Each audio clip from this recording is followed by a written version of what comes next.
Did you do your own keyboards? Did I do this? No. Yeah. Oh, No, this isn't me. I've wondered that when I've heard the other ones. I thought, Yeah? Yeah. So, I am not musically inclined. Uh-huh. I can play the drums a little bit. I played drums going up, drum sets. I was in the band in junior high, and I love music, but I can't play. I don't want to say real instruments and insult my drummer friends out there, but I can't play real instruments. Mm-hmm. But this is my brother. My younger brother is super musical.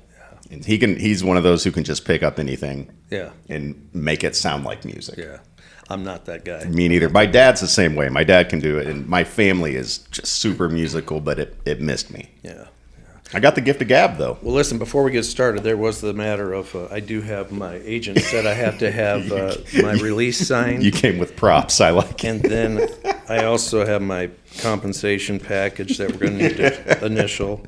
Hold on. As well as future royalties. Compensation? I thought sellers paid that. What's going on? We're already into it. We're already into it, yeah. All right. Speaking of the gift of gab, I'm joined today by my friend Randy Aldrich, and it's Real Estate for Real. I appreciate all the support we've been getting on this, and I really appreciate you taking time to sit down and do this with me. You were definitely one of the people I had in mind when I started this podcast. So I'm glad that you took time to do this. Welcome to the podcast, sir. Thank you. It's good to be here. I've enjoyed several of them. I haven't got to watch them all, but I've enjoyed several of them. They're fun to watch. Which have you not enjoyed? I won't say that, but I'll tell you my two favorites. Okay. Were the Grady's. They were a lot of fun. Yeah. And then it's pretty common. Yeah. And then Crystal and Anthony. Yeah. Just because the interaction between them was fun. Yeah. No, and they were the first duo I had on here, where it wasn't just me sitting down with somebody else. And I wanted to learn about that dynamic of being married. Sure. To somebody who doing this and doing it together on a team, and they delivered. I thought they did a great job too. And Crystal really makes Anthony look good. She really does. Yeah, he needs it. Let's. No, they are good friends of mine, and I appreciated them coming on too. So that was fun. Did Mike Busher tell you that he has to edit this one carefully before it's released? Or? So I didn't tell him you were coming on today. For good reason. Yeah. You just never know. Yeah. But anytime I tell him what's coming up, he's always like, oof, okay, just be careful. And Sure. Or Mike. I think I've given him a few more gray hairs since I started doing this. He did a great job on here, too, when he jumped on. He always does. Yeah. I've told him before, and I'm dead serious, if he ever wanted to be a motivational speaker, he could do it. He is phenomenal with that, and he is passionate, and he's a great communicator. When you get him either on the defensive or on the offense, right? When he's doing a presentation or he's responding to something that's going on and he's got a group of realtors in front of him, he can really present well and really motivate you. He's awesome. It's incredible, and we are so lucky here to have that dynamic of Mike Oldenettle and Mike Busher, because both super knowledgeable, absolutely, obviously, and they both bring such different things to the table as far as managing this group that we have, which is, we got a big group. A lot of us knuckleheads running around here. Yeah, I don't know how they do it. A lot of big personalities here to kind of wrangle. A bunch of type A's and stubborn. And yes. Yeah. And Mike O is, guy's like an encyclopedia of knowledge. Yep. And it's when something happens. I was just telling my wife this morning because I had a contract pulled up, and the new lead-based paint disclosure, where it says that the buyer's agent has informed the seller of their obligations. Yeah. And I remember when Mike, I think we were at one of our meetings, and Mike's like, so, anytime Mike's like, I don't know why this is happening. Then it's like, oh man, we're all in trouble. Right. Yeah. Mike O doesn't quite understand what this is. Then we're all in trouble. And then Mike Busher, like you said, he'll jump in and give you like a speech that gives you goosebumps. You're Yeah. like, wait a minute, am Yeah, he's good. And again, we are so blessed. That was one of the reasons I was just so excited about coming to this company several years ago. It's just the amount of knowledge, and where I came from, there was a lot of that too, but it wasn't quite as much. Okay. So yeah, but Well, let's talk about that. So you've listened to a few, so you know that we always go over how'd you get into the business, Sure. and then what brought you here to the real estate group ultimately. so And you got plenty of time, so you don't have to give us I don't the have to cliff notes. abbreviate it. Yeah, yeah. You may want me to. We'll see. So I was a painting remodeling contractor out of my own, feeding my young family and doing well. Didn't hate it or anything else. Sure.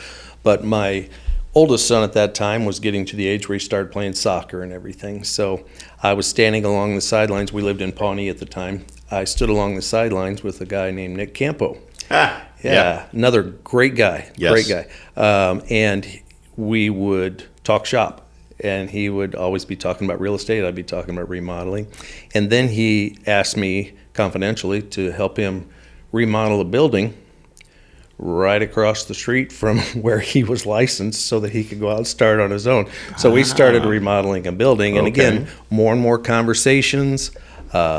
He just got me interested. He said, you ought to go take the classes. Just take the classes. Sure. And he hooked me up with Barb Kruger, and I took the classes. And at that time, you got your salesperson's license, and you didn't have to wait. You could go ahead and get your broker's license back to back. And I chose to do that once I got into it because I thought, I don't want to forget everything from the salesperson. Sure. So I just want to keep this going. So I did that and started dabbling in a little bit. Hung my license with Nick. I've got to tell you, I got to give a quick shout out to him. What a great guy to cut your teeth with. I mean, he's an out of the box thinker. If there's an issue, if negotiations or an inspection issue or whatever else, he stays calm. He has a really good way of figuring things out. He was just a great guy to watch and learn from, really was. And you need that. Oh, you absolutely. need that in Yep. this business. The outside of the box stuff is absolutely crucial. Yep. I mean, we've got to come up with some creative ways to keep things kind of on the course. So, no, that's good. So I think I've done a few deals with Nick, over the course of my career, but I haven't really gotten to know him really well, but everything's been good. Yeah. But I didn't know. I didn't know you came in. Yeah. So I was with Nick Campo. I was That's with the cool. Maw Paw company All right. at first, kind of like Grady's or different ones. But he wasn't as big as them at the time. But he's done very well, and him and Dominic, they do very, very well, and they're just a good family, and they're good people, good realtors. But I quickly realized though this is something I hadn't planned on, but I didn't know how well I was going to like this business. I didn't know how good of a fit it would be for me. But I got to back up a little bit here. So I made a decision after dabbling in it for a little bit. It started to get so busy in real estate. I was busy in doing my jobs for homeowners that I had to make a decision. It's like there's only so many hours in the day. Right. I can't do both forever. And I opted to go with, I just figured, hey, I'm not going to have a young man's back forever. I'm going to go with the real estate thing. Yeah. So I sat down. This is when you used to have to type things up and mail them in the mail. So I mailed all of my clients. I had a database of like 350 people that I'd worked for over the years, and I wrote them all a letter telling them what I was doing. I was stepping out of the business. I really appreciated their loyalty to me over the years. Told them what I was going to do. Nobody cares when you're new. No. But I told them what I was going to do and thanked them and sent that out. That was September 1st. That my day was going to be September 1. I was going to start just doing real estate full time. And then September 11th happened. It was 2001. Oh, you're kidding. No. And my phone, like everyone else's, just shut off. Wow. Because the world was trying to figure out what's going on. We were all trying to figure out what's next. And I'm thinking, okay, all right, Lord. Yeah. I just told everybody I worked for, I'm not in the business anymore. I sold all my equipment, all my scaffolding, everything, tools, sprayer, all that was gone. And it took about another month. And then, as you know, you lived it too. The phone, you were younger, but the phone started ringing again, and things picked up, and it's been going gangbusters since. But that was scary. That was very scary. I thought, what did I do? My timing is absolutely terrible. That's unbelievable. Yeah. So, I mean, that's what I was going to ask is, when was that? What year? And you answered that question before I could ask. Holy cow, man! Yes. What are the chances? So so that was scary. But then I hadn't planned. I would have never thought in a million years I'm going to do anything different. But I realized, hey, I can do this on my own too, and that's just kind of a type A. It was nothing against Nick. Again, can't say enough good things about him and his family and their business, but I realized I can grow my own business too. Sure. And I didn't even have that knowledge when I first started. I didn't see how that could play out for me. And Al Young from Remax, another guy I got to give a lot of kudos to, brilliant guy. But he was recruiting me. That was his job, and he had been. And I shoot him off a few times. But he found out I used to go to Cracker Barrel every morning for breakfast, and he found out that's where I hung out. Oh, and so he recruited you hard then. He came to Cracker Barrel. Yeah, he was a hen house guy. I was upscale. I was over at Cracker Barrel. We had a big fireplace there, But he came over and the checkerboard. He kept talking to me, and he's high pressure without you knowing it. He would recruit you, but not push you, but make you really want to ask him some more questions. He was smooth. He was good at it. He's very good.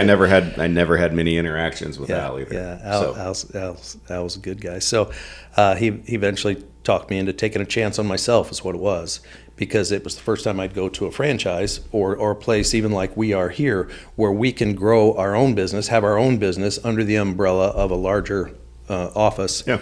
And I didn't have quite that same setup with Nick, which was okay. But I jumped in there, and I was scared to death. Oh, my goodness. That was scary. Really? Oh, man. I mean, all these big names. I think the people who know you like now would be surprised to hear you say that. Oh, I was scared. I mean, it was because I had already gone through making one decision that I was like, oh, crap, what I do? A big life-changing career decision just to get into real estate. Right. And then 15 months later, I'm jumping ship and going to this huge company. They were the number one company for many years. And they had names, big names, the Fritz Pfisters of the world and everything that, another great guy. But just so many people I've learned from along the way. But sure. So I went there, and I was there for 11 years. I didn't know that. Yep. I was there for 11 years, and that was very good for me as well, personally. And professionally. So I learned a lot there. Again, a lot of people. I used to go out with Fritz on his smoke breaks. If you're listening, Fritz, hi. He'd walk by my door on his way out to smoke outside, and I'd just follow him. And as soon as we stepped outside, I would throw him an objection, like I was a buyer or a seller. And we just banter back and forth as if we were role-playing all the time in a good way. Sure, yeah. And I learned a lot. I learned a ton, and he is great at that. Okay, so this is all making sense. So when I first started here, which was 2014, at the beginning of 2014, you were here. Yep.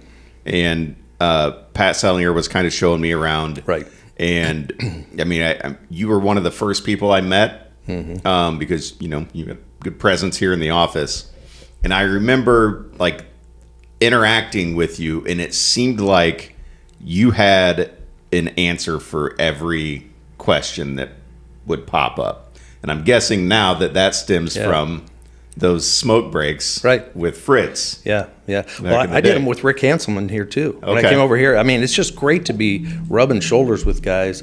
I mean, so many of these guys, or John B. Clark be sitting in the kitchen reading the paper, and I'd say something to him. I mean, that guy has sold more real estate than I've driven by. Right. I mean, it's just, and you got to use these people when you're in this business. We have so many people walking the halls here, and it was the same there too. But it was just there's just a lot more here, both commercial, residential, property management. I mean, there's so many things that you can learn. You just can't be shy. And I won't lie and say that's always been an issue for me. Not the shyness. Never been shy. But it's that type A stuff. It's that I can handle all of this, and always feeling like, yeah, I can figure out this situation. So I've never really, unless I specifically needed an answer for one thing, it's always been challenging for me to just start picking people's brains and leaning on them, because I don't know what it is, I'm stubborn and just just overconfident. I always feel like, no, I can figure out the best way to do this on my own. But it's such a smart thing to do, to have these conversations with these people that have done it for longer, and like you said, sold more real estate than I've driven by is a great line. It's the truth for some of these guys, right, and gals. Yeah, and that's a great line, and I guess you never know so much that you can't still learn more from somebody else, right? And that's a tough thing to wrap your head around, because decade or so, or like you, quarter century in the business, you've learned a lot. A couple things. You can still learn. I am still learning, and anytime I have the opportunity to teach, I love it, because I always learn. Yeah. They always say the teacher's the biggest student in the classroom, and it's true, because first of all, you prepare and everything, but then someone throws something at you, and it forces you, in the form of a question or an objection or whatever else, and it sharpens you. Yeah. It sharpens you. And I'll sit there and hear somebody say something that's had our license for two weeks, and I'm like, I love that perspective. I love learning something new or getting away. Even like going to the conferences and such, I don't do too much of that anymore, but I could sit through 3 days of CE when we used to have to actually go and do that. Yeah. And maybe get one little nugget, but leave there going, that is a better way to explain prorated taxes. Sure. I mean, something really boring to anybody listening. But it's like, I get my arms around that. I can make it my own, put it with my personality and my dumb humor, and I'll make that work. We'll talk about your dumb humor. and that is always, that I love that. And that's why I've always thought, people say, oh, how do you like being a salesman? I'm like, I'm not a salesman. I'm a teacher.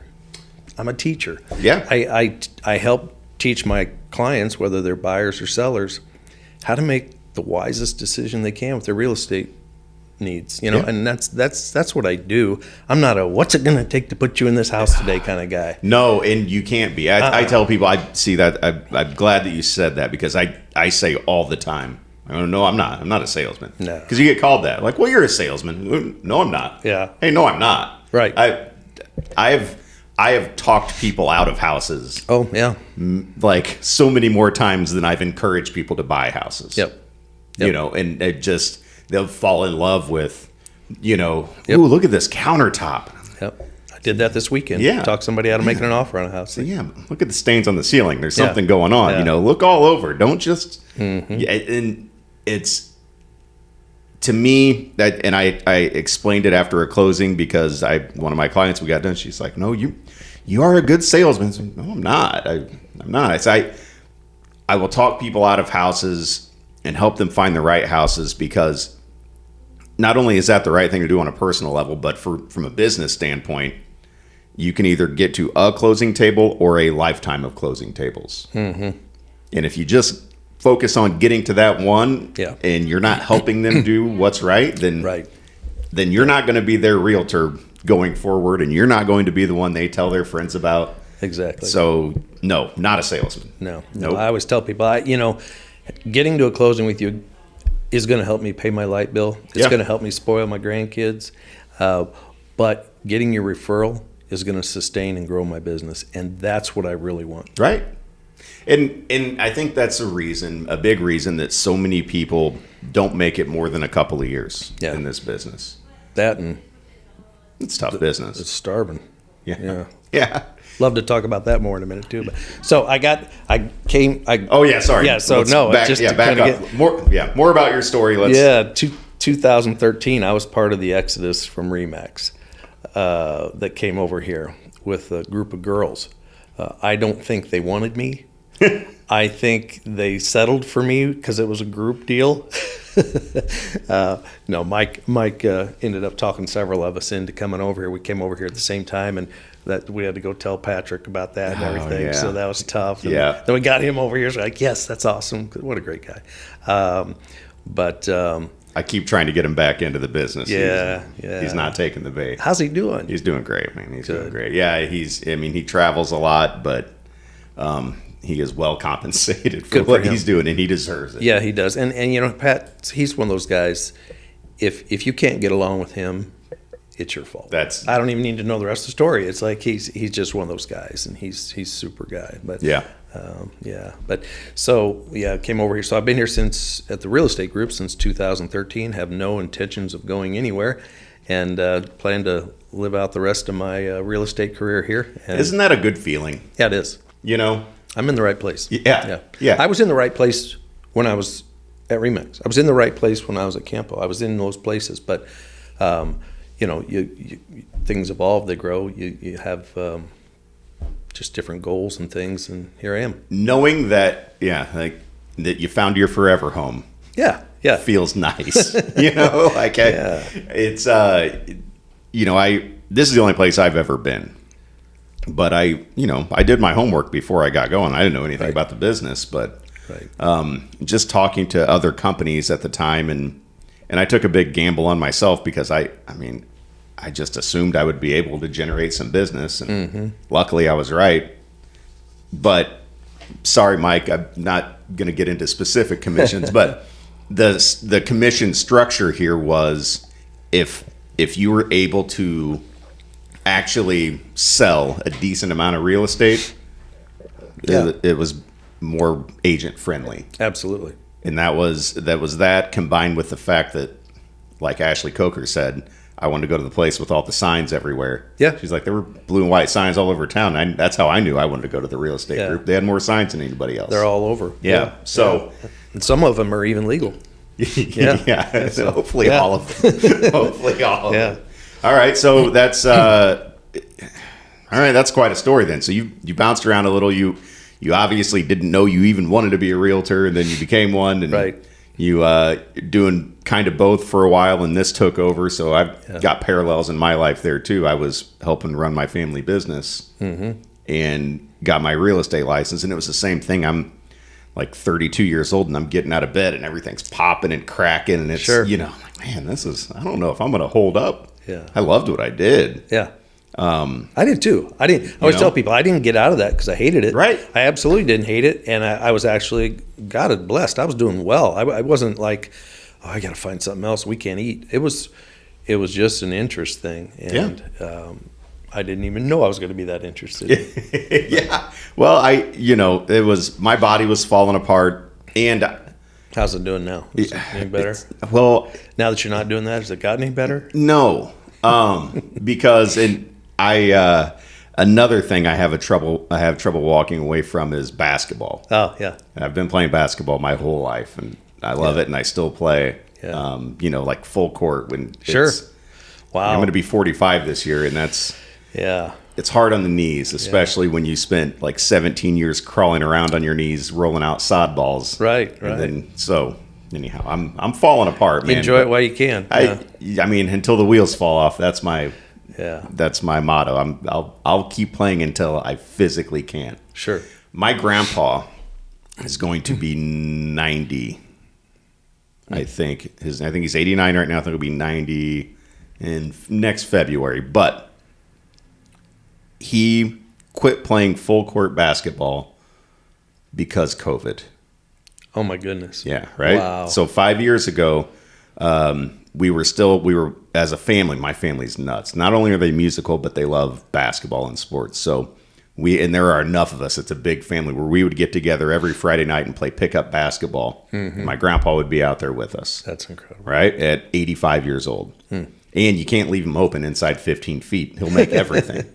So, but we still, during the off season, like just a few weeks ago, we were at the Y here down the road, and we get together and play 3-on-3 half court with my grandpa. Still plays. Wow. He's got a court out in his driveway, any family get together we have. We go eat a bunch of food, and then we all go play 3-on-3 out in the driveway, and he doesn't miss a game, man. That's awesome. Yeah. That's Wow, that's incredible. Isn't it? Yeah. He, and manual labor his whole life too. I mean, he's the one who started the family business. So, So for me, I'm about to be 45. I'm like, how much longer can I do this? And then I look at my grandpa. Yeah. All excuses are gone. Yeah. They really are. They really are. Well, it doesn't get easier. Trust me. Yeah. It's I just turned 60 last year, so I'm, I feel the aches and pains a little more here and there. But like you said, though, like I loved what I did. And people, I bet you're glad you're not doing that anymore. No, I really enjoyed it, actually. And I was lucky enough a couple of years ago. My dad was a little short-handed, and I'm obviously full-time realtor, but you got a few days where I don't have appointments and stuff. I went out and threw some sod balls down for old time's sake, and it was fun, man. Yeah. And then my knees were hurting again, bad. Yeah. So I better stop. But it's cool to get back out there. But so coming here, for you, obviously, when did you know? Okay, there's going to be no more moves after this. Well, if I looked around, I always wanted to be a part of a company that really had the most to offer me, so that I can in turn offer a better me to my clients. That's just one way of putting it. So I wanted to be in the place where I could have as many tools available to myself, so that I could just turn around and use those for my clients, whether I was working with buyers or sellers. And frankly, I don't. The chasm is so big between our company and any others, not just in the volume of real estate we sell, but in that there's good agents everywhere. I'm not. Yes. That's not a slam on anybody. It's just the reality of it. What is here? There's nowhere to go. I'm not looking. Right. But if I did take a minute to look around, I'd be like, I'm there. It would just be circling right back to here. So, but I figured that out pretty early on, and it's just no turning back, no regrets. No, this is the place to be, and I'm not going anywhere. Yeah. So I wanted to circle back around to. We'll talk about the starving part too that you brought up, but you mentioned your humor, and so here's. I like to go hang out at the coffee and questions that we do here, and you're in. You hang out in some of those too. You pop in every now and then as well. Mm-hmm. I think we've been in some continued education classes together, and I feel a kindred spirit. And this was me growing up too in school. I'd always just chime in with a comment. Oh yeah, bit of a class clown. Mm-hmm. Yep. And you do the same exact thing all the time. Yeah. Were you like that growing up too? I was totally. I was a class clown, and it's almost a curse. I've done a number of. I don't know if you knew. I also went to college to be a minister. Did you really? Yeah, I did not. That was short lived. Needed to eat. I've done a lot of funerals over the years, and of all the places to crack a joke, I don't think I've done one where I haven't made some kind of joke. But I'm usually there with somebody I know. It's something. But I just sometimes I can't help myself. It just happens, and it doesn't even have to be funny to anybody else. It's really just if I think it's funny. Sometimes it's more funny to me when I know that just went over everybody else's head, and I am good with it. So see, kindred spirits, man. It drives my wife crazy. Yeah. She's like, you're the only one who thinks this is funny. Yeah. And then I laugh harder. Yeah. And I'm like, oh, yeah, that makes it even funnier to me. Yeah. But yeah, no, I've always been the same way. Don't you feel like that kind of thing helps you when you're meeting clients for the first time? Yeah. Because it can be kind of a stiff conversation. Yeah. A lot of times it's an icebreaker. They've got their guard up, and it's, they see you as a salesperson. Right. And not a person. Right. And so they've kind of got their guard up in it. So you're like, okay, I see what's going on here. Yeah. And then you'll say something to just completely disarm them. Right. And then after that, then we're fine. Yeah. Now we're just people. It does help. And if nothing else, it helps me feel comfortable too. Right. Because, there is that awkwardness when you first meet with someone. And That's the thing. I got married 2.5 years ago, and just trying to explain our business to my wife in different times in different ways. I'm always telling her, you know, for real estate agents, we're looking for a new employer every day. Yes. We don't just have one employer. It's really nice to have one employer, and you get to know their personality, their likes and dislikes, how to please them, what not to do, and you can take that to work every day. You don't have to relearn it. We have to do that with every person we're working with on the fly, and we might have several people usually that we're working with all at the same time. So we have to learn how to please that employer. Yes. Who basically they're our employer in manner speaking, and we have to do that on the fly. We have to figure out their personality. When it's a couple, we got to figure out who's the boss here, and usually you find out pretty quick. You already know the answer to that one. Yeah. Mama buys most houses for sure. But she'll tell him what he likes though. Yeah. Yeah. It's so weird. Those rare occasions where the wife will be like, "Well, I really love this one, but my husband's no," and I'm like, "So, I'm married. I know how that would go. Yeah, I really love exactly. this one." Exactly. That's the end of the sentence. All right, so we're buying it. Yeah. It's funny you say that, because when you talk to people about what we do and they say, "Oh, that's got to be great. Make your own schedule. Be your own boss." Mm-hmm. Oh, I'm not. No. Yeah. For one, no on the schedule thing. Yeah. And no on the boss thing. And no on the boss thing. I'm not my own boss. No. I have hundreds of bosses. Exactly. And that's that's a good way to look at it that I don't think people realize is you are putting in applications every day to all these different people and personality types, and looking for a new boss every single day, and trying to. I've got a 2-week notice with the one I'm working with because we're getting close to closing. So I'm trying to indwell there, but then find a new one, and you have all these different stages, and it's a tricky thing to do this business, and there are so many different personalities. And I don't understand, but some people, there are some that don't think I'm that funny. I don't know. Yeah, no, I know. It's odd. Yeah, something wrong with them. Yeah. So, how are you now? Because when I got into this business, I was like 32, 33, and the people I was working with were primarily my age or older. And now I'm finding myself working with, still that, but having clients that are younger than me. It's a different generation than I'm used to. So that's a weird feeling for me to get kind of like aged out of that. Right. And this next generation coming in that is a lot more internet savvy. They've educated themselves a lot more. They, when I'm like, we do this thing with like digital signing, and they're like, how else would we do it? And, Okay. Exactly. Yeah. Okay. So sorry. Like, has that been a challenge for you at all to like be working with these younger people in their 20s and early 30s, and I find myself relating to them? Being the old man, get off my lawn kind of guy more and more, Yeah. But I have come along. I am not a techie person, never have been. When I got out of college, there was only one computer at my college, and it was in the library. And I never went to the library. What the heck am I going there for? I don't want to go there. There's girls out here. And there's donuts and coffee and things to do.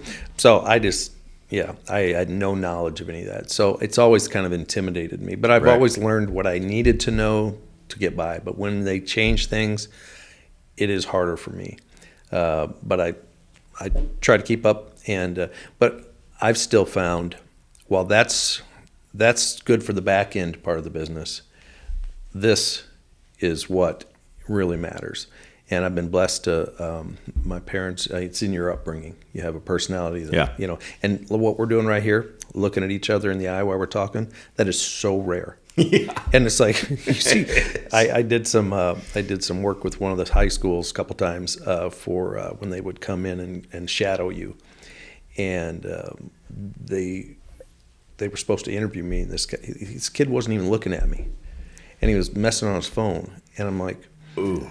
I just stopped. I said, you know what? You're not here. And I don't, let me just tell you something. I want to thank you for making it easier for my sons to shine. Because if they're ever up against you in a job interview, they're going to smoke you. And I was being kind of a jerk, but I was like, you know what? Because he was being very rude. And I was just like, and he looked at me like, I can't. First time he looked at me and really looked at me. And right. I'm like, you've got to, having people skills is so rare these days, and it's really hard to teach. You learn it from your parents first and foremost, and it's just something you have to have. And I find that if you've got just a decent set of people skills, you can hire all the techie stuff. Yeah. I can hire my weaknesses, and I have my whole career. I hire my weaknesses, and I'll work with my strengths and hire my weaknesses. And we get the job done for our clients. There you go. And that's just... that's something I don't think is ever going to go away. And I know when people talk about all of the jobs and careers that are being threatened by technology and AI and stuff, I know ours gets brought up. Sure.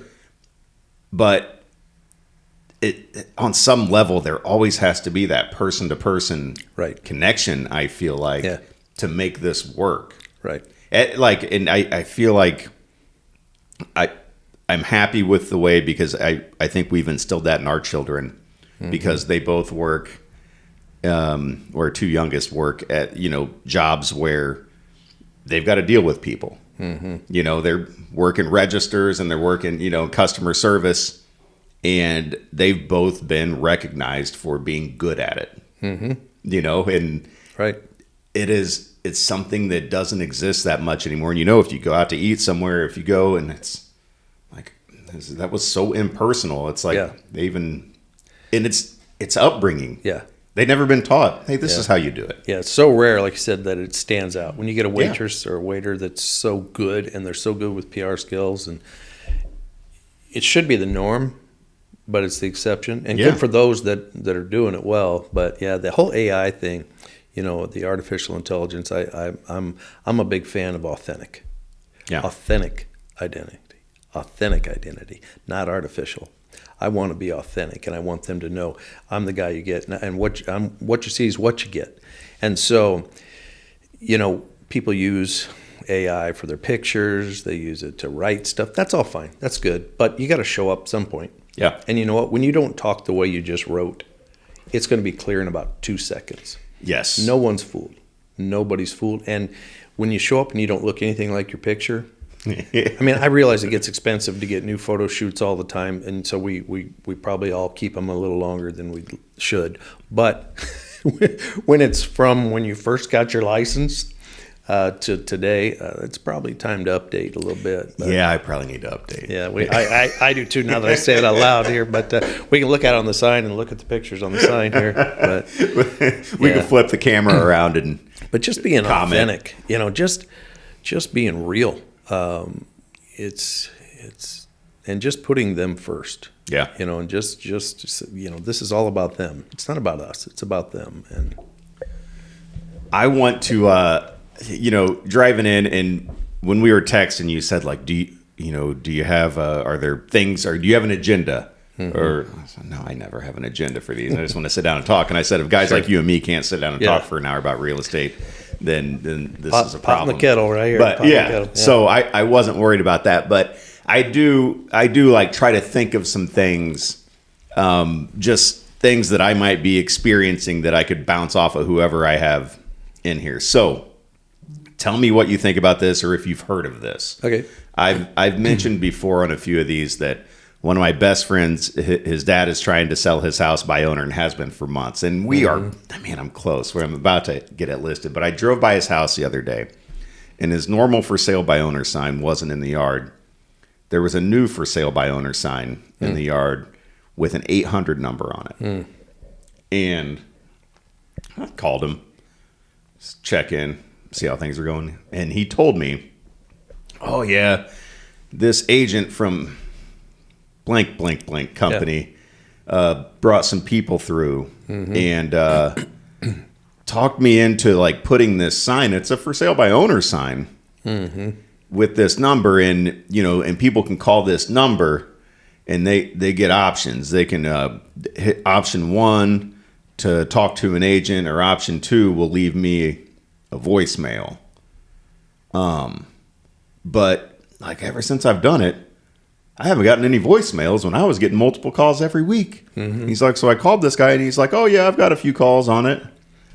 I said, oh, did you sign something? No, I didn't sign anything. I said, did you sign something by email? Did anything happen? Did you? Wow. And he's like, nope, nothing like that. It's just a sign in the yard. So there is apparently a practice happening now where agents are basically convincing for sale by owners to, hey, you don't have to sign anything, stick this sign in the ground, but they are intercepting. It's an open listing. Yeah. You ever heard of anything like that? I have. Yeah, it's not how we do business. No. But frankly, I don't even know, without knowing more details, if it'd even be legal, because that seller doesn't really know what they have there. They do not. And they should be very clear. They do now. Yeah, because of you. I told them. Right. And that's the thing, is they need to be represented. Yes. And just think what they'll be like. They can't, and no offense to your friend, but if they haven't even figured out the part right about how do I get a call, what do they do when they get title work and there's some encumbrances, some liens on there that they didn't know about, or that are 10 years old, or they get multiple offers and they don't know how to tell the difference between one buyer and another when it comes to the type of loan they're getting, or what's escalator? Yeah. I mean, I got them all. They don't know all these things, and they may hear about them. They may know they know bits and pieces, but do they know how to separate one from the other and just say this one's safe? Or do they know, hey, yeah, that lender right there, or that agent, unfortunately, had nothing but issues with them, and a lot of trouble getting to closing, sometimes never getting there, and many times it's delay after delay after delay. This other offer over here that might be just a hair smaller or cheaper, I have full confidence in that agent. I have full confidence in that lender. Matter of fact, I've got that lender right here on my mobile phone. Let me call them real quick here, because if they've done any amount of business in this town, we're going to have them on our mobile phone. And but it's Saturday night. I don't care. Doesn't matter. I'm working, Yeah. And they want me. They want you. They want their buyer to succeed too. So, yeah, it's funny how people will get into these things and they have no idea what they're getting into, but it just makes it easier for you to shine when you come in later and go, here, let me deal with this. Yes. Is what I do. A couple of reactions to the things that you just said. For one, I always find it funny when I'm working with a client on a weekend, and they say, well, okay, well, I guess we'll call the lender Monday. I say, oh, I'll call them right now. Yeah. And they go, you're going to bother them on the weekend? And I go, you bothered me. What are we doing? Yeah. Yeah. And they said, no, hey, they know what they signed up for, just like me. I'm calling right now, and trust me, I'm going to get through. Yeah. Yeah. And we don't abuse that. I No. tell people, if I'm calling a Lance Glick, or if I'm calling, anybody in the biz, Todd Weir, something, Yeah. and I'm calling them on a Saturday and my number comes up, Todd Weir, that's multiple shout outs you've got on this they podcast. know, buddy. but I mean, because they're good lenders in this area. There's Yes. many of them. And if I shouldn't have named 2, because now I should name 50. Now you have to name all of them. But if I throw out, Bill Townsend, anybody, if they get my call, they know I wouldn't abuse this. I'm not calling just to say, hey, did you like that Cardinal game? Right. Whatever, which, by the way, they're doing really good right now. I'm happy about that. But we can't end the season after 3 games, unfortunately. It's a long season. Yeah.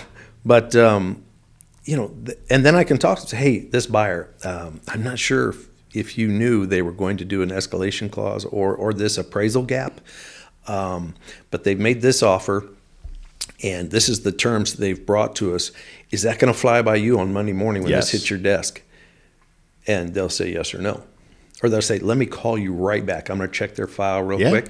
And that is so much value to that seller who could get locked into this other deal because they like that number better. not knowing that number's never going to get it. We're never getting to a closing. It's a fake. Yeah, it's a fake number. Yeah, and it's a hypothetical. It's ridiculous. Yeah. Or they get multiple offers, and someone does an escalation. And I've had a couple agents, and they're mostly younger agents. They put a ridiculous amount on there, but there's no appraisal gap. Right. So I have to tell my seller, yeah, theirs goes way up to here. That's great, but it's not realistic. Do you remember the market analysis I did on your home? And while there is some subjectivity to that, there's going to be a little bit, maybe I'm a little, conservative on it. Which is a good thing to be. I'm not that conservative. Well, that's the thing is, if I make a mistake and underprice a house, buyers are going to correct that. Yes. If I make a mistake and overprice your house, buyers won't correct that. They're not even going to show up, or they're going to just pass on us. But they'll correct us in the form of multiple offers. Yes. And they're going to fight over your house. I have tried to, and I've lost listings. You can use that, guys, by the way. That's verbiage there. Just give me copyright privileges. I've lost listings trying to explain that to people. Yeah. Where they were dead set on pricing their house up here. Right. And even in the market at its hottest, that was too much. And I don't claim to know it all. Right. And I've been off before with my numbers, but I know when it's astronomically high and never going to happen.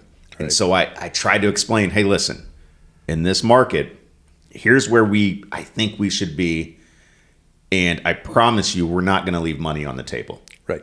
There's no way, because we're going to have buyers lined up and they are going to compete with each other, and we are going to get you the absolute most that's out there. Yeah. The listing's not going to be hiding from people. Everybody's going to see it. Everybody's going to come in. Anybody possibly interested is going to throw something out there. We're going to get you the most for it. Right. So if I underpriced it by $5,000, like you said, buyers will correct us if we underprice. Buyers will reject us if we overprice. That's correct. Right. Write that down. But Write that down. Write that down. No, it's just true. It is. It's been, and now that's not in every market, but it is in our market that it has been for the last 5 years. Yes. That's been our market.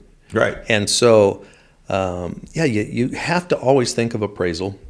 And if we get an offer that isn't even having cash, no appraisal, okay, great. But awesome. I'll guarantee they had to fight for the number that you're going to settle for, and it's going to be good. And we're going to look at all the details here. So, and then to circle back to when you're talking to the buy owner people, and I'm sorry, you said, every time you say circle back, Jen Psaki comes to mind, or the Biden's gal. Oh, one of his press secretaries. So I just had to say that. Okay. So circle back. All right. Well, you can edit that part. Yeah. I don't edit. It takes too long. Oh, okay. Yeah. We'll come around back to. You can say it. Circle back. But when you were saying earlier, like that's, no offense, but what they don't understand is when all this other, they don't. Yeah. And yeah, obviously there's no offense to anybody trying to do it on their own. No. But there is a reason that there are so many of us. Right. That this profession has been around for so long. Mm-hmm. And it's optional. Right. You don't have to use us. Right. That was when that lawsuit happened. That was the whole thing that I was always like, this is optional, right? The commissions. Yeah, I heard it. You don't have to call. Mm-hmm. You can just do it. Yeah. You've got the internet. You've got a camera phone, right? But for so many people, they think, and I know when I bring a buyer into a for sale by owner situation and they want to negotiate down what they're paying me, I've heard this so many times, and I know you have too. I already did all the work. I'm the one who listed it, and I'm like, oh, you think that was the work? Yeah. Yeah. You think what every 13-year-old does with their phone when they take a picture and put a little caption on there and post it on the internet? You think that's work? Right. Yeah. Or on the other side, buyers say, "Well, I'm the one who found the house." Right. I did. I don't know what my realtor did. I found the house. I sent this house to you. And that one is one that I love handling that objection, but we'll come back to it. Well, but it's the reason that we have jobs is everything that comes after that. Mm-hmm. Is understanding all the intricacies that come after that part. Because, yeah, of course you can take a picture and say, for sale. Where'd you get that number from? Yeah. Well, that's what I want out of it. You know, it was on that website. Yeah. That had my that that nameless website. But, you know, and it's like, okay, all right, well then, so what happens, like you said, if multiple people come through? Well, whoever's going to give me the most money, like, oh, that easy. All right. Yeah. But there's the people with that mindset, and then the people who have dealt with us. And there is a reason that I think out of, 9 out of 10 transactions or more use a realtor, and 9 out of 10 people who use a realtor use them again. And they net more. Sellers net more. There's a reason. Yeah. It's an optional, it's a choice that they make, and it's a choice that they keep making. Right. Why do you think that is? Yeah. Obviously, we talked about we're not salesmen, but if we are a salesman about anything, it's just selling ourselves and our value. But it's otherwise we're educators. But our value. People underestimate our value, just like they underestimate a doctor's value. I mean, you hear it all the time. Someone goes to the doctor and they go, "Yeah, I had to pay my copay," which falls on deaf ears on self-employed people. Really, that was so hard for you to pay your $30 or whatever. But he was only in the room for 10 minutes. And my whole bill was like $250. I'm like, yeah. Do you know how many years of education he had? Did you happen to see the building that you walked into as you walked into it, and all the staff there and all the insurance and everything else? But most importantly, the fact that he could diagnose you in 10 minutes and give you what you needed to send you on your way. Would it have been more valuable to you if he talked real slow and stretched it out to 20 minutes? I mean, I get that feeling, but we have to, it's like, no, it's what they're bringing to the table. I go to him or her because of their value, and it's the same for a real estate agent. They don't see, Lance, I mentioned Lance Glick, he always tells me, you guys make it look too easy. Yeah. And then, because they don't see all the back work that we do. No. They don't see the back office stuff that we take care of, and we head off the things at the pass, as they say. We head it off at the pass when we see an issue on the title work or something else, or the lender calls and says, we got a problem, we got this, and we work with them to try to figure it out. That's another thing for sale by owner people. I recently, last year, I built my own house, and what you learn, and what I've always known is, Jim Mohan can call a plumber who's super busy, and they'll be there tomorrow. Yes. Because now he has his own plumbers, but they'll be there tomorrow because they want to keep him happy, because he's repeat business over and over and over and over. A once and done guy like me, I can call. Yeah, we'll get to you as soon as we can. Mm-hmm. And they've already got there. They've already roughed in. I'm obligated to. I had good plumber experience, by the way, so no problems there. But it's the same in our business. They don't have any clue how to deal with the lender, nor do they have the rapport. They've never talked to an underwriter or processor, or it's hard enough for us to get to those people beyond the lender. They've never talked to a title company, nor are they going to get them maybe as helpful as what we're able to do, because we are there time and time and time again. And so they don't value those things until they go through it. When I was a painting contractor, the easiest jobs to get, and also one of them that I hated the most, was removing wallpaper. But it was so easy to get those jobs from somebody who had tried it themselves first. Yeah, that makes sense. They would not, there's like, well, how much are you going to charge? I go, well, that's by the hour. Okay, I don't care, just do it. And people that had never done it before, they're like, well, how much are you going to charge? I say, well, I have to do wallpaper removal by the hour. Well, how come? Because I don't know what I'm getting into. I don't know how it was put on. I don't know how it's going to come off. And this piece might come off great. The next piece is going to come off a little strip at a time. And so I don't have any idea how long it's going to take. So I do that by the hour. And, well, how many hours do you think it'll take? So, okay, let's review. I don't know. If I knew how many hours it was going to take, I'd give you a bid, but I can put a number on there. But, yeah. But I'll tell you, I have removed wallpaper myself one time. Yep. Guess how many more times in my life I plan on doing that? Right. And so Yeah. you value someone that can do that Absolutely. for you. And that's the same for us. If a lot of times we make it look easy. It looks easy watching it on TV. You watch HGTV and they see these goofballs out there that do not portray real estate well at all. I don't know what markets they're in or what they're from, but that's not how we do things. And it just looks like all we do is open doors and go to closings. Right. And so it looks very easy. And I always ask people, if it's so easy, why do 80% of realtors fail in their first 5 years? There's something you're missing, but I don't blame you for wanting to try. Go for it. But then they realize, I've had many customers that did it themselves once. Yeah. And it was a nightmare, and they'll never do it again. Yeah.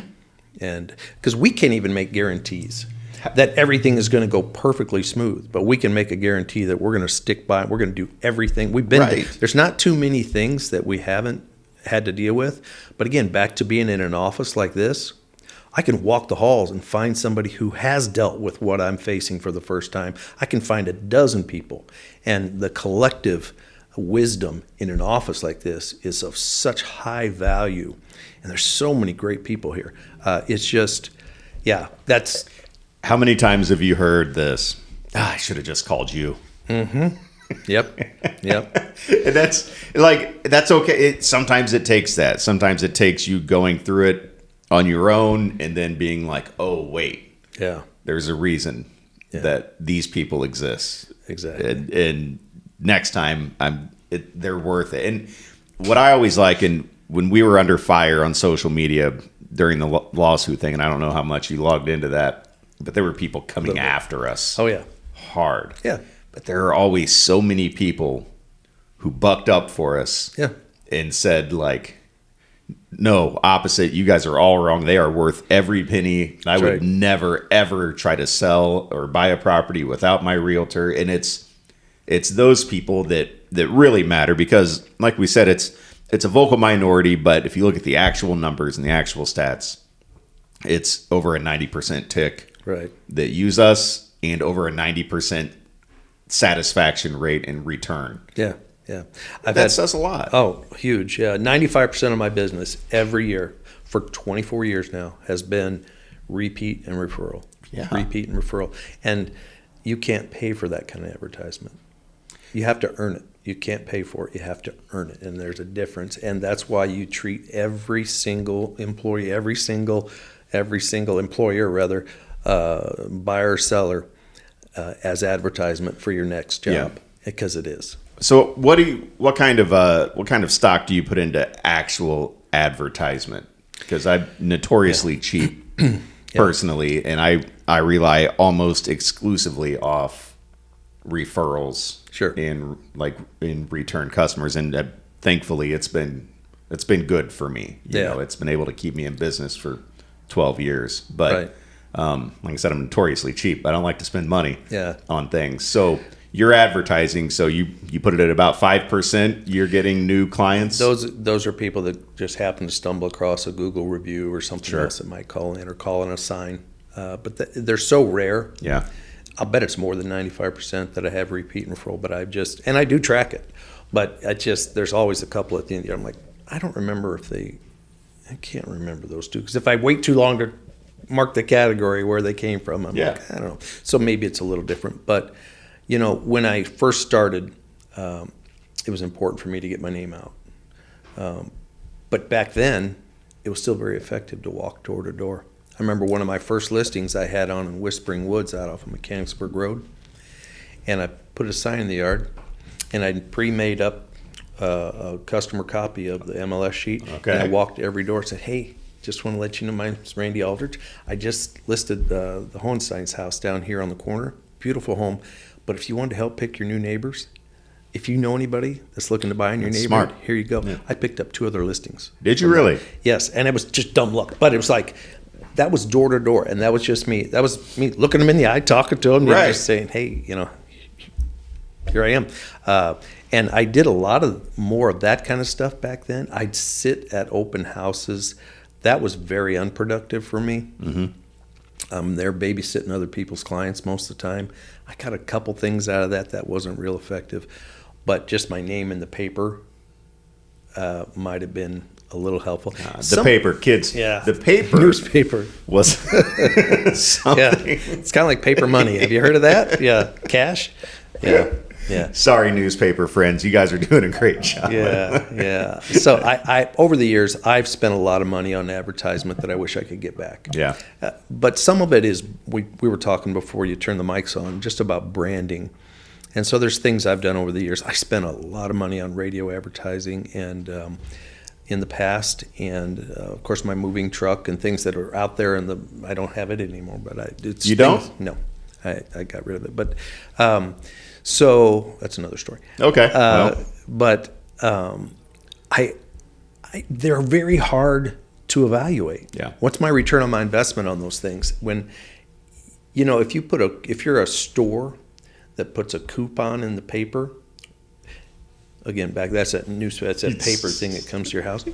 And it comes to your grandparents' house. yeah, that's it. And it says, bring this coupon in for 1 dozen free eggs with the purchase of, another dozen eggs. Yeah, that's Carton probably not a good cigarettes. illustration right now because the eggs are so high. But so you would take that in, and they were able to track.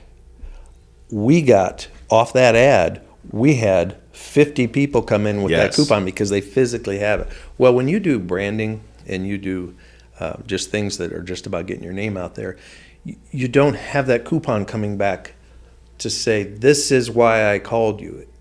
Every once in a blue moon, I would have somebody say, yeah, I saw your name on the truck or I heard you on the radio, saw you in the Heartland Home magazine. Right. That was actually, Heartland Home I got more ROI out of in its early years. Really? You could see how it started to wane off because just in general, and love the Loftuses, great people. Jeff and Linnell, super people. Yeah, I don't know them. But so that was already fading out. Yeah. But that was one of the mediums that I used that people did pick that up. They'd be sitting at the doctor's office and they'd open it go up. Thumb through it. Yeah. Thumb through it. And oftentimes it was an old one sitting there. So they'd call, and you had to learn how to do a phone call. So they'd call, hey, I got this Heartland Home magazine and I noticed there's a house out there in Mechanicsburg. Can you tell me about it? I sold it 4 months ago, but well, I'd always go, I'm so sorry. Did your agent not call you when that one came up for sale? did your agent not call you? Good And one. then they, to me, smile, wink, but even though I was over the phone, oh no, I didn't know. I said, well, I'm sorry. That one's sold already. Matter of fact, we closed on that last month, but is that kind of what you're looking for? Yeah. And do you have an agent that you're working? So you learn to use those. So that one had a little bit of teeth to it, but that was really anything else I've done. Honestly, it's just about the branding is just to make sure that the great clients I've had in the past don't forget I'm here. Right. Just name recognition, just keeping me on the tip of their tongue, and I think that's really important. There's many ways to do that. But some of the branding type advertisement, that's what it's about. When Josh Cruz is on the sign in Chatham or somebody else has got a sign here or there, I'm doing something. It's more about their clients not forgetting them. Right. And there's a lot of value. That presence of mind stuff. Yeah. When you said, when you get those phone calls, it made me think of something because I do the same approach. And it's, again, bringing up the difference between a salesperson and what it is that we do.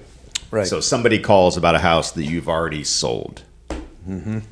And the question you ask them is that kind of what you're looking for? What is it that you're looking for?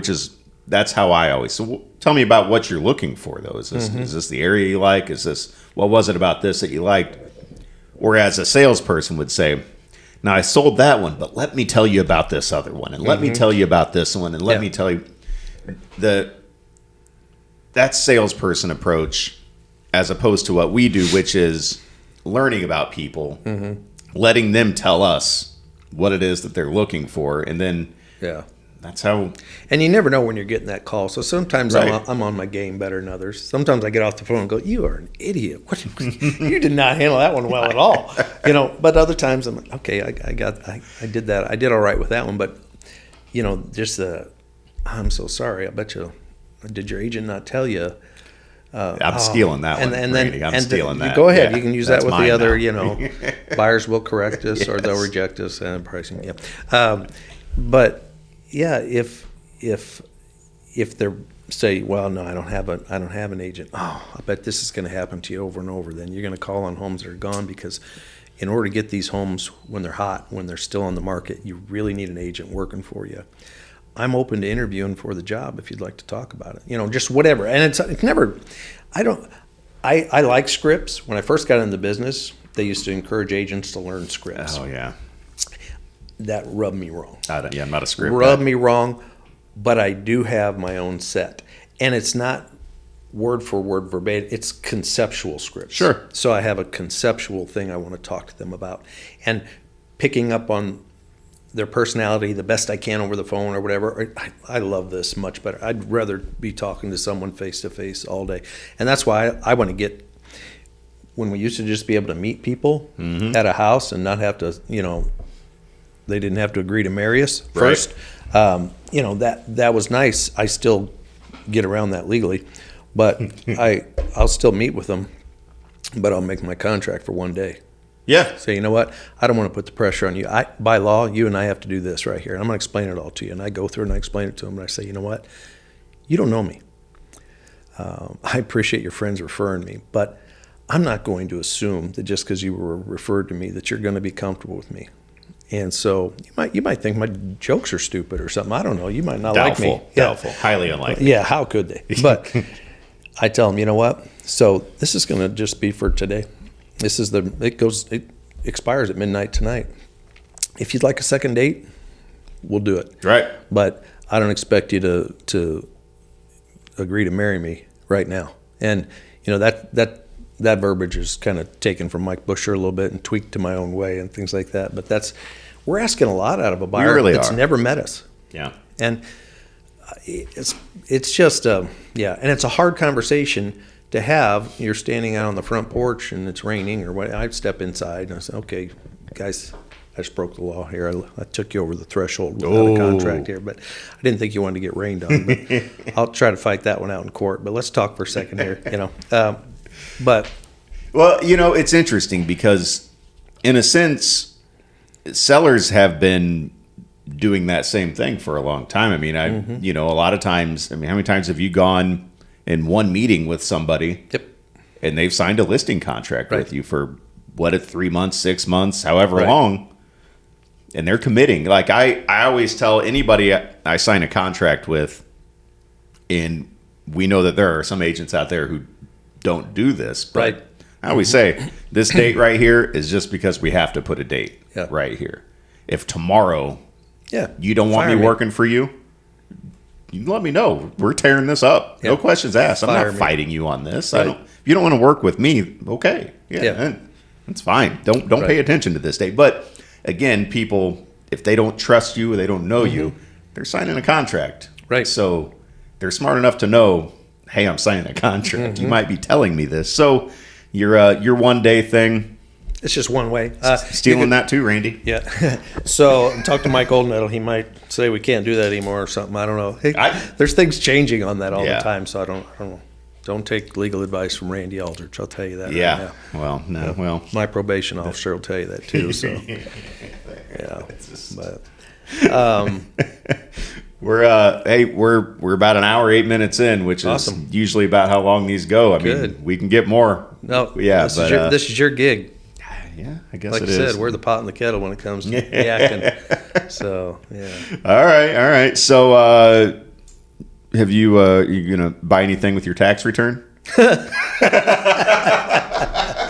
Yeah, I paid my accountant. Yeah.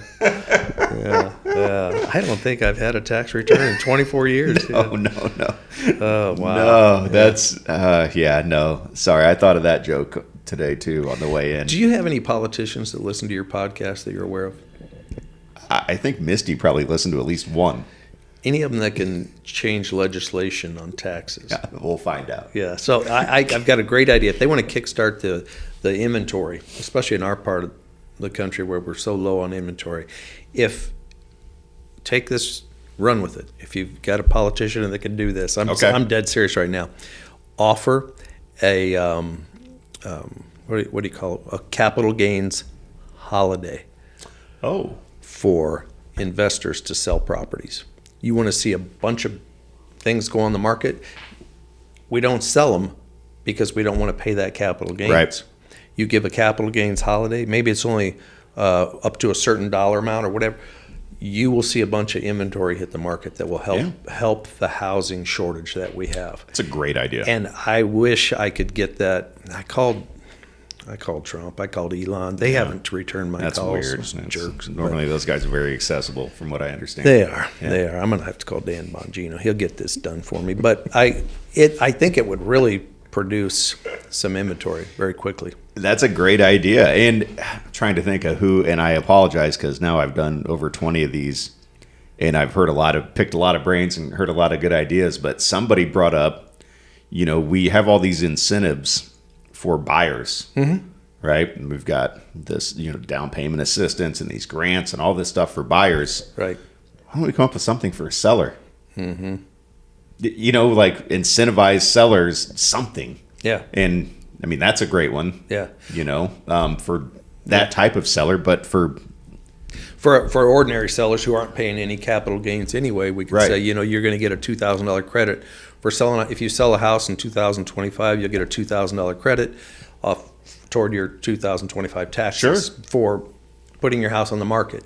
Whatever that might help. I think the capital gains holiday, though, that's a great one. Maybe put $1 million cap on it or something. Whatever. Mm-hmm. It would put a lot of homes out there because, as you know, there's one Apple and about 30 Apple buyers, and it's hard to be a buyer. It is very hard to be. Yes, a buyer. Yes, it right is. now, so, or if you could, if you're locked in at a current interest rate, whatever it is, your next house, guess what? You get that same rate. Yep. They're down a little bit. About 6.5%. It's better than the 8 it got up to. Yes. And you know what? Buyers need to buy right now because the buyers that bought at 8, they're refining now. Yeah. And they'll refi again when they drop to 5 or whatever. So get in. You can always refi. I do like that. That's one thing that we all learned, that everybody was taught in that moment when they were down at like 2 was, oh, wait a minute. These rates, these 30-year rates that I lock into, that's not a real thing. Yeah. I can change that when they get lower, and that's helped in a sense, but it's still, we were spoiled for a long time. Yeah. Yep. Yeah. Randy, I appreciate you coming in, buddy. I got to hit the music. Yeah. Awesome. This was a lot of fun. I think people are going to enjoy this one. I hope so. Mostly because of me, but you did a good job, my mom too. will listen. Yeah. I'm glad somebody's will. Yeah. I love you, Mom. Real Estate for Real. Thanks for tuning in.